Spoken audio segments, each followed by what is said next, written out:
Hey, cutie. Hey.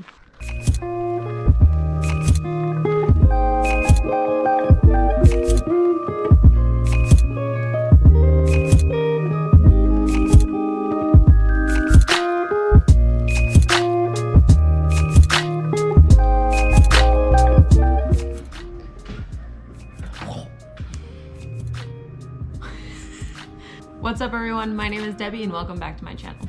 So I went to Santa Fe in April and these are some of the cool things that I did while I was there. I was there for a few weeks from April to May and I have to say I would really recommend going starting in early May. The April part was a little bit windy and chilly still and I think I would have enjoyed it a little bit more had I gone in May. Santa Fe is a pretty chill city. It's got those old school Western vibes mixed with some modern flair.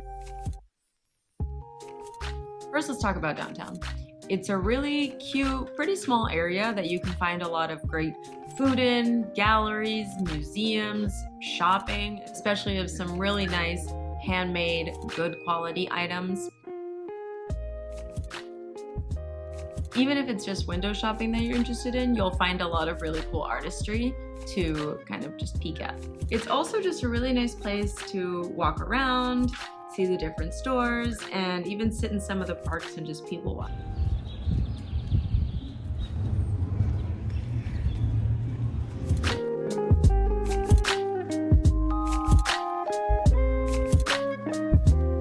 My favorite place that I visited downtown was definitely the Georgia O'Keeffe Museum.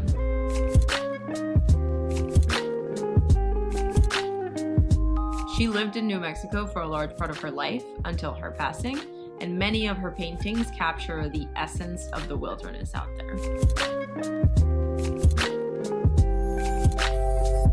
I highly recommend stopping by if you're going to be in Santa Fe. When I went in May, you needed to make reservations ahead of time due to COVID, and I think that is still true judging by the website. So make sure you check that out and book ahead of time if you're going to go. Tickets are about $18 per person, and I stayed there for about 2 hours.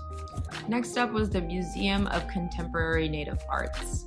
This museum had many rooms with a lot of different colorful art. General admission here is about $10 and you can buy tickets at the door or online. I only made it to 2 museums while I was in Santa Fe this time around, but next time there are a few I'd definitely like to go visit, including the New Mexico Museum of Art, the Oldest House Museum, and without a doubt Georgia O'Keeffe's Ghost Ranch out in Abiquiu, where she lived and painted for a lot of her life. And it's now a museum. Abiquiu. Okay, now let's talk about Meow Wolf. It's pretty cool. Highly recommend you check it out. It's called the House of Eternal Return, and their website describes it as a mind-bending, explorable art experience for people of all ages. Make sure you open cabinets and doors and pretty much anything else you can open because there's a lot of hidden awesomeness within the not-so-hidden awesomeness.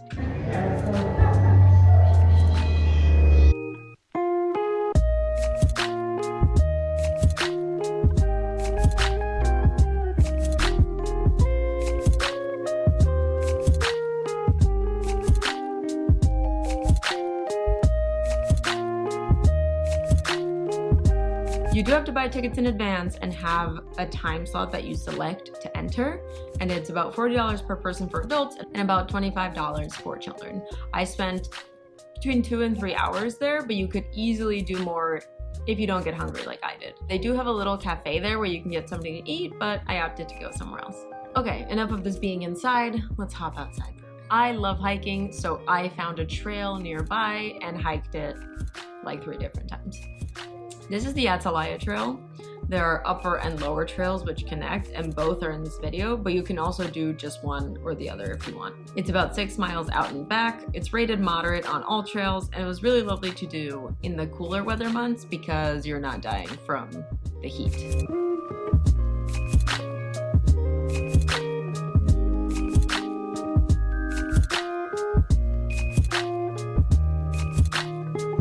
At one point in the trail, you get to a fork that says steeper route and easier route.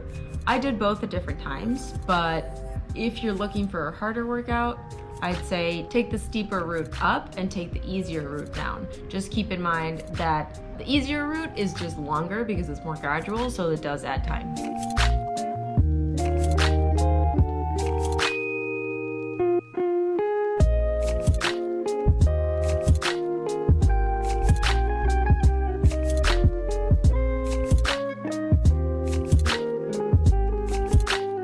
a well-marked trail, but I would make sure that you have either a map downloaded or like Google Maps open and already loaded, because at some points there are forks where one trail is 170 and one is 174, and you can't really tell at that point. So having the map to follow is good. No matter where you go, you can actually still get kind of to the same place, even with a different trail. I did end up being on the trail that's at 170 without even realizing it, which takes you out to a street, and then you have to follow the street. You end up at a gate, you go around the gate, and then you continue down the street to where you first started. So just FYI, there's a few different entrances to this trail. Okay, I don't know about you, but all of this virtual hiking is making me a little hungry. Let's talk about food. For a quick bite, some great drinks, and a sick view, check out the Bell Tower bar at the top of La Fonda Hotel. I ordered El Pepino cocktail, which means the cucumber, and the burrata, and thoroughly enjoyed myself.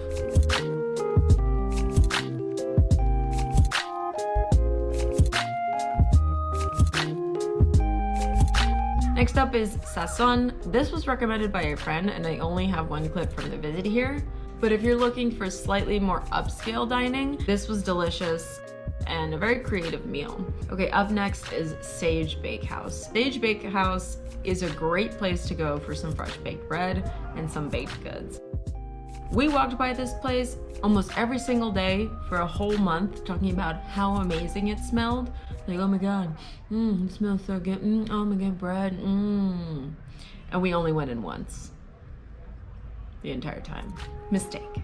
But it closed at 1 p.m. every day, so keep that in mind. And it was, usually a work day, so we just didn't get out in the morning to get it. We just walked by it every afternoon while they were baking stuff. Most of the stuff is really delicious, especially the loaves of fresh bread. And I may have spent like $50 there because of my excitement and sheer hunger. And it was the second to last day that we were in Santa Fe, so it was kind of like, this is it. This is the moment, we do it now. My recs are the pecan raisin wreath, which sounds like maybe it wouldn't be awesome, but it's awesome. And then the bread, obviously, like any of the breads, and the cinnamon melt.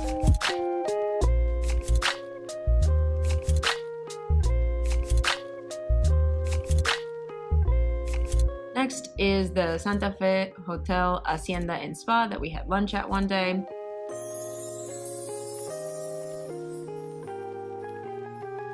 They also have a teepee that you can reserve and eat inside if that's your cup of tea. I didn't get any footage of it, but the Caesar salad and the soup I had were pretty good, and my boyfriend had the lamb chops and he also enjoyed those. So overall, pretty good place. Okay, Shake Foundation. I came here 3 times on this trip.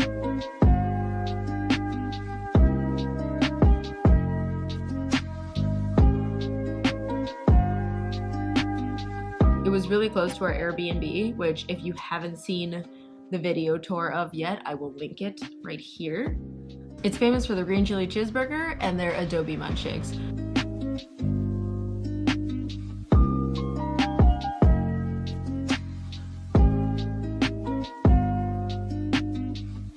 Which, by the way, are so thick, I eventually had to grab a spoon to eat them because the straw was just not working for me. Oh, it's a workout to drink. Getting nothing. I suggest a spoon. The fries are also pretty good. Last up, but definitely not least, was the place that I visited on the first and last day that was in Santa Fe, and that is Dolina Bakery and Cafe. This was recommended to us by a friend who's a local, and it did not disappoint. It's decorated really nicely and like organically and feels pretty cozy. It has like driftwood and little mushroom art and natural textures and things like that, which I enjoy. Not only is the food really delicious, but it's run by this woman who is the founder, and they have fresh pastries and baked goods along with a full menu. They have great things like burrito in a jar and omelets. This time around, I ordered 1 buttermilk pancake, the breakfast sandwich, which was really good, and it comes on a croissant, and a Mexican hot chocolate. Thanks so much for watching this video. Am I cutting my head off when I do that? Ugh. I'll put links to all of the places that I mentioned in the description below, and I will see you on the next video. Ciao!